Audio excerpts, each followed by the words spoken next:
for Pacifica Radio, March 16th, 2014. I'm Scott Horton. This is Anti-War Radio.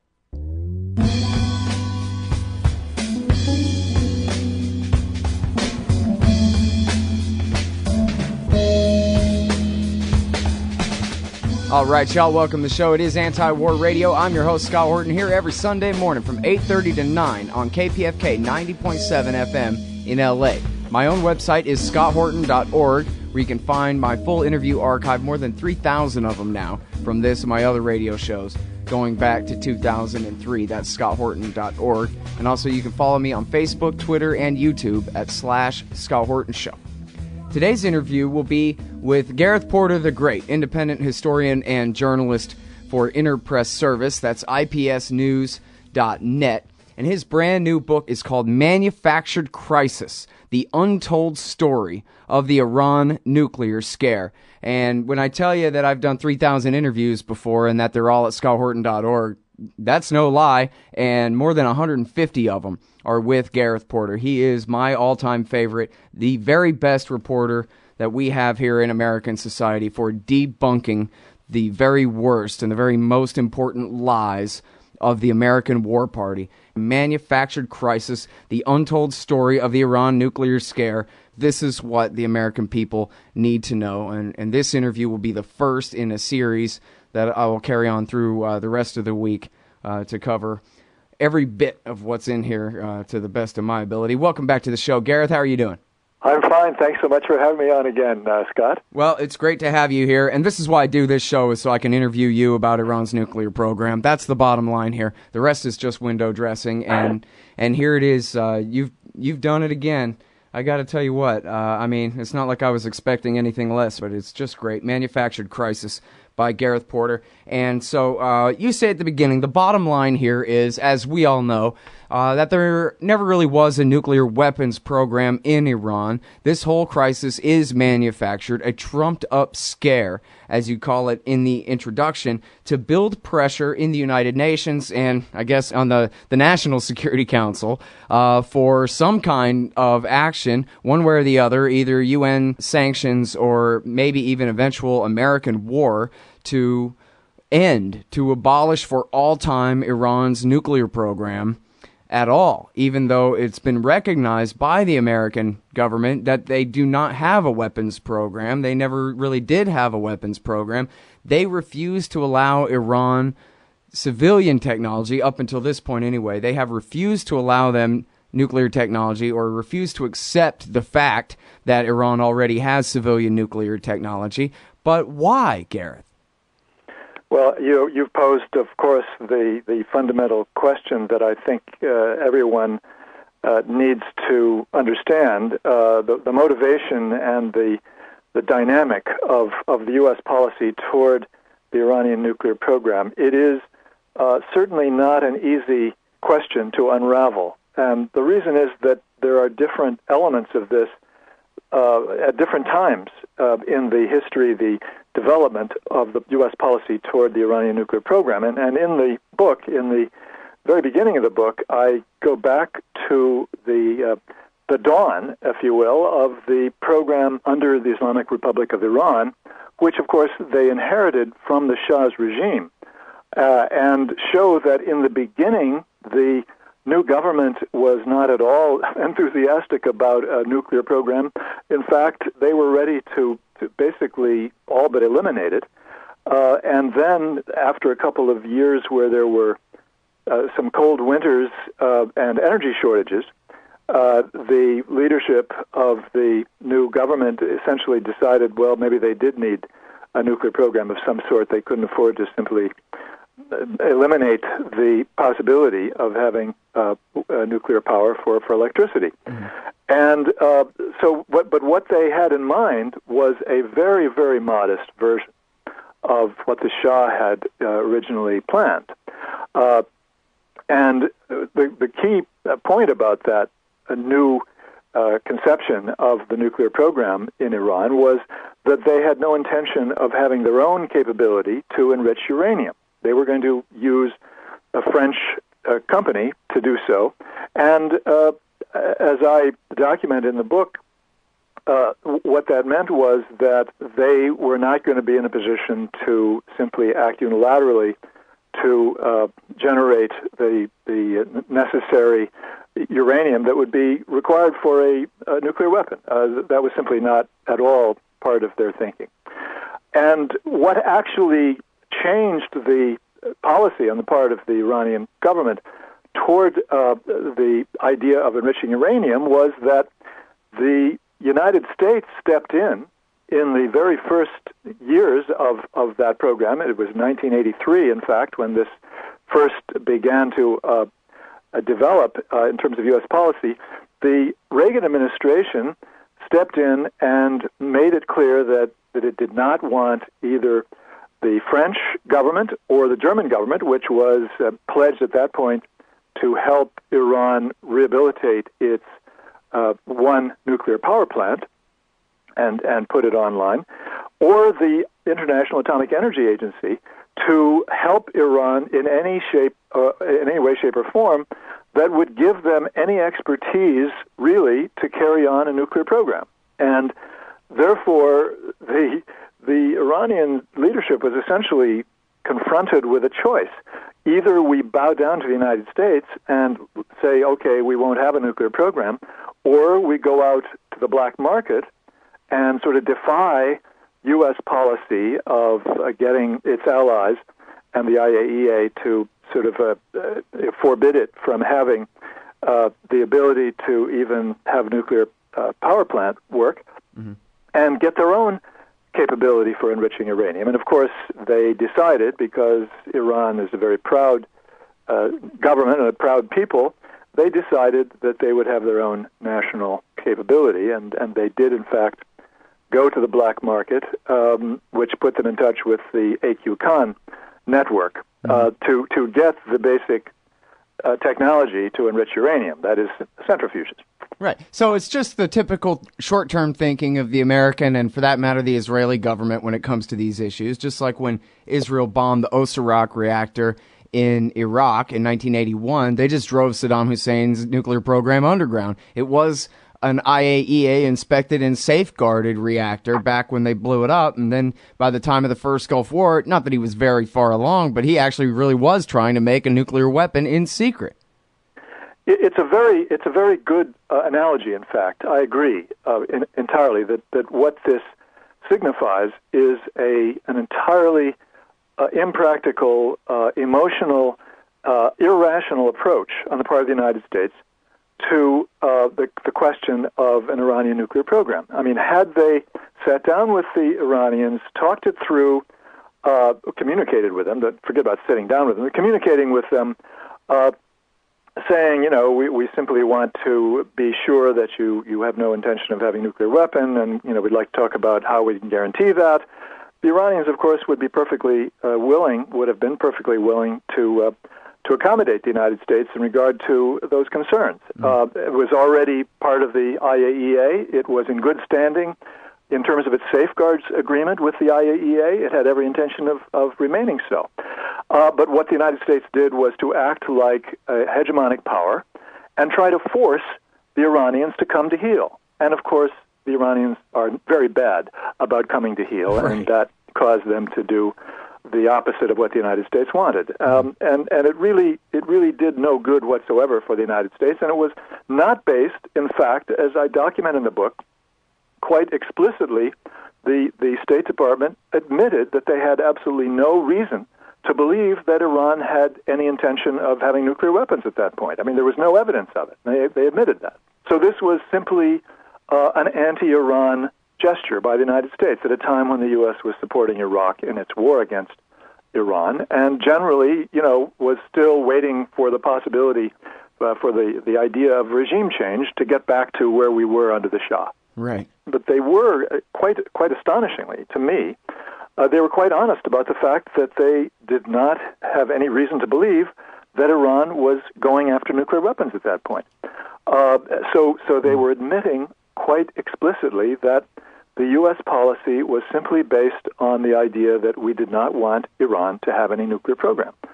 It was really more of trying to quash any sense of or any source of power on the part of Iran that the Reagan administration was acting. In fact, I was told by the one official that I was able to talk to about this that the policy was really geared to the war itself. It was just it was almost automatic that the United States would do whatever it could to weaken Iran because we were supporting Iraq. It was just part of the economic war, the altogether war against Iran. It was the altogether war, exactly. Yeah. All right, and then so now you mentioned A.Q. Khan. He's the Pakistani black marketeer, nuclear technology proliferator there, and you're saying that when they finally did go to him because the Americans had convinced the Germans and the French and whoever else to break all their deals and to refuse to cooperate with the building of the Iranian program, that they could have bought all kinds of weapons technology from A.Q. Khan and yet chose not to. This is really the key point, Scott, about that whole episode. I mean, you often read accounts of how the Iranians were dealing with the A.Q. Khan network around 1985, 86, and 87. And the suspicion is always, or almost always, expressed that this must, in some fashion, reveal the nuclear weapons intent of the Iranians in terms of, why would they go to the AQ Khan network if it weren't for that? Well, of course, as I've explained, I mean, the source of the motivation was precisely that the United States had taken away the alternative to going to the AQ Khan network by basically forbidding other technology states, other states with nuclear technology, from dealing with Iran. So they basically had no choice but to go to somebody who, in this case, of course, we know he was peddling nuclear weapons technology if he could find a taker. But what is important to understand is that they did, in fact, the AQ Khan network tried to interest Iran in purchasing technology that they could use as the basis for essentially designing a nuclear weapon, technology that would be necessary for the building of a nuclear weapon. And the Iranians did not respond. I mean, the Iranians did not express any interest in basically buying any of that technology, despite the fact that they were being invited to do so. Now, this to me is one of the most revealing moments in the whole history of this entire issue, because no one has ever been able to explain why the Iranians would not have started the process in 1985, 1986 with the AQ Khan network of purchasing the technology that they would need to build a nuclear weapon. And the fact is, of course, that the reason that they didn't do so is that that's not what was on their mind at all. And this, of course, contradicts efforts to try to build what is essentially a fictional case based on fictional evidence that Iran tipped off or gave tip-offs in a couple of cases that have been published that the nuclear program was really just a cover for nuclear weapons. And I reveal in both cases how those are just fabricated. Mm-hmm. It's fabricated evidence. Well, now, hold that thought for just a minute here, because I think we're in danger of it going without saying, and it really should not go without saying here, that Iran, just like the United States and the rest of the members of the UN Security Council, in fact, we're all signatories to the Non-Proliferation Treaty, where their inalienable right to peaceful nuclear technology is supposedly protected, and where the nuclear weapon states are sworn to respect those rights. And so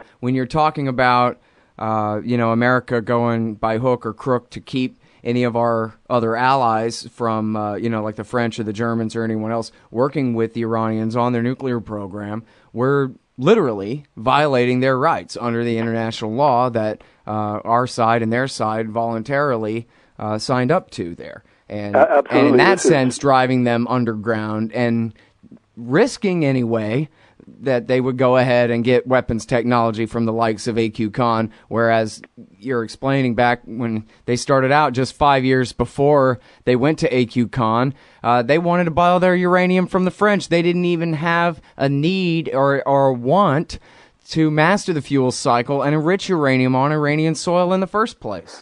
That's right. I mean, they were just to make this absolutely clear, they were expecting to essentially use this French-based company to obtain the fuel for their Boucher nuclear power plant, rather than to manufacture it themselves by basically going through the full range of steps, including the enrichment of the uranium and then turning it into fuel plates, or fuel rods, I should say. So, it's very clear that they did not intend initially to have the capability to have breakout. I mean, there was just no intention of having that. They were not thinking in terms of being a nuclear threshold state, as some people have called it, to have that option.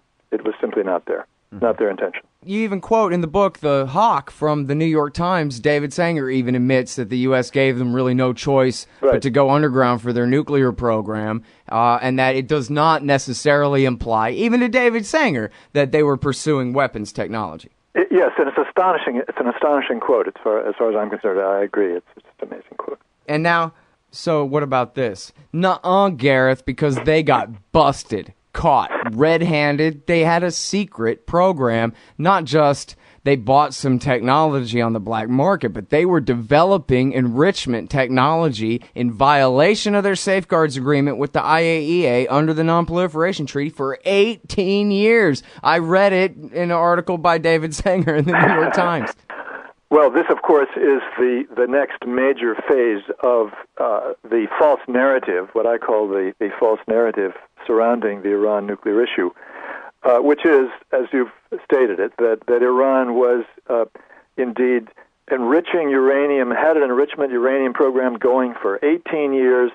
The news media definitely portrayed it in that way. I have a number of cases that I quote from articles that suggest directly or indirectly, mostly indirectly, that in fact they give the impression that Iran was enriching uranium for years and years, and that, suggesting that they must have amassed some, strong, very large quantity of enriched uranium. And of course, the fact is that Iran wasn't enriching uranium at all for 18 years, that they never even tested their centrifuges until 1989 for the first time, and then again in 1992. And, there was no real enrichment. It was just basically using uranium to test the centrifuges to see if they would work. So, there was really a fundamental misrepresentation in the way the news media covered this, which to some extent is based on the fact that the IAEA, in its report in 1993, was not being very accurate or not being very careful in the way they formulated the problem, the situation, I should say, that they were looking at with regard to the Iranian nuclear program. I mean, they used wording which certainly encouraged the worst tendencies on the part of the U.S. news media, I must say. So just to put the fine point on this, I think people need to understand that Iran, in fact, did no enrichment whatsoever for those 18 years.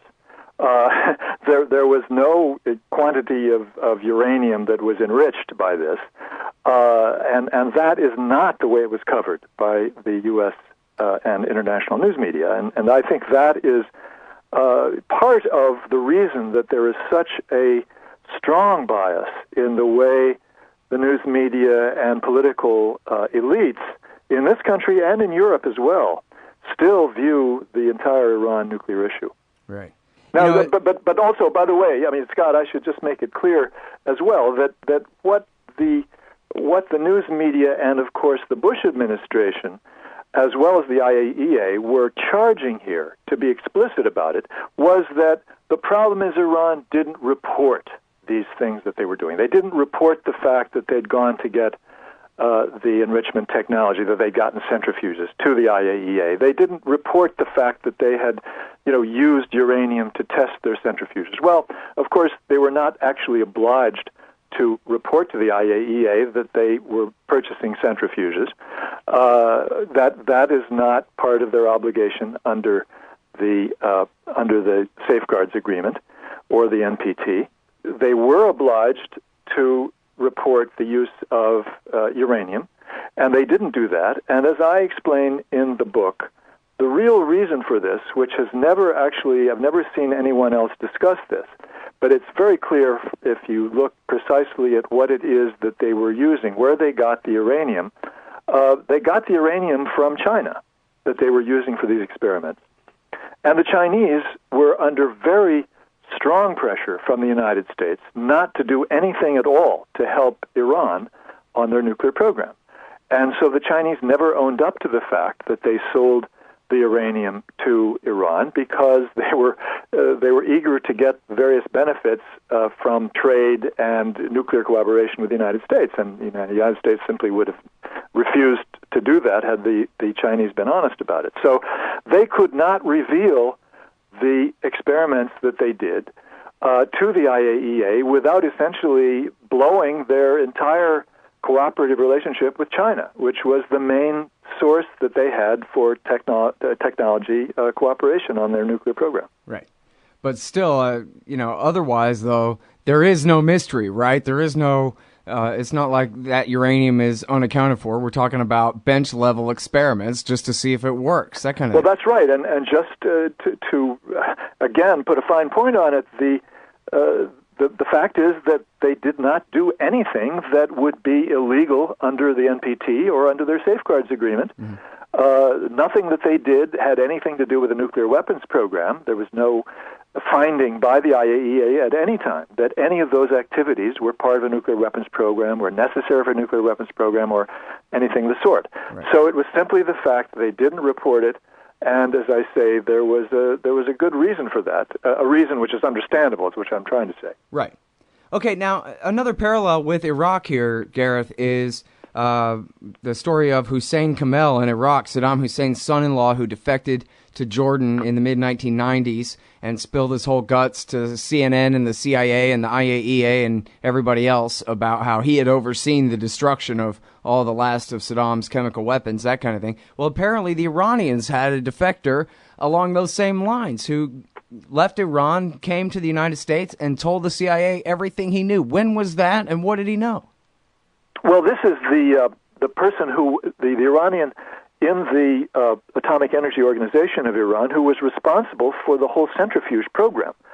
And in other words, when they first went out to the black market, to the AQ Khan group, and it wasn't just AQ Khan, but they ended up finding that the people they were dealing with in these companies were connected in some way with the AQ Khan network.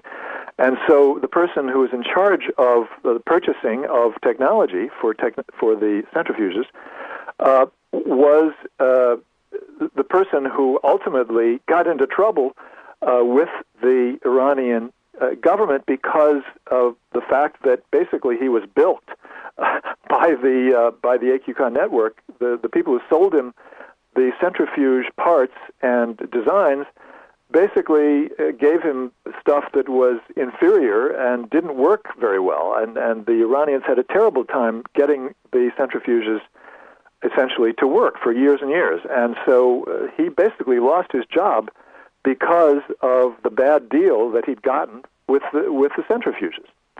And as a result of that, he left Iran and came to the United States, and as you say, spilled his guts to the CIA, as was reported in a book by Douglas France and Catherine Collins,